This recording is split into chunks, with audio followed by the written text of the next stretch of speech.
تیز دوڑا جاتا 4. اور اسی طرح اللہ دے رسول علیہ السلام نے فرمایا رحم اللہ من صلی اربعا قبل العصر. عصر دی نماز تو پہلا میں جڑا بندہ 4 رکعتاں پڑھے اتنے بھی رب دی رحمت ہو. اور مغرب دی نماز جڑی وہ لیے ہے کہ جیسے اذان شروع ہوئے، بے شک اگر کسی مسجد نہیں نا لوگ وقت دیں دینا چاہیے مگر نہیں دیں، حالانکہ جڑیاں رکعتاں پڑھتے ہیں انہوں نے سب تو زیادہ ثابت ہے مغرب تو پہلے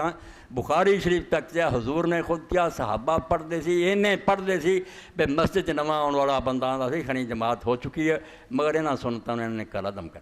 بس اذان ہوندی اسے وچ جماعت کھڑی کر دے. تو یہ حال یہ بھی ہے کہ حدیث پاک چاہتا کہ صحابہ کرام ادھروں اذان شروع ہوندی سی ادھر تھماں دے نال کھڑے ہو کے نماز شروع کر دیں اذان مکدی تک انہاں دیاں 2 رکعتاں مک جاندی. اے 2 رکعتاں بھی اور شیخ محی الدین ابن عربی فرماؤندے کارن دا نام لکھیا کہ میں صرف دنیا چ عالم ویکھیا جنہیں مغرب دی 2 سنتاں نہیں چھڑیاں، نہیں تو بڑے بڑے عالم ویکھیا نہیں. انہوں فرماؤندے میں ویکھیا کہ پوری زندگی میرے ویکھن تے انہیں نا یہ 2 رکعتاں نہیں چھڑی. مغرب تو پہلا بھی 2 رکعتاں جڑیاں پڑھو،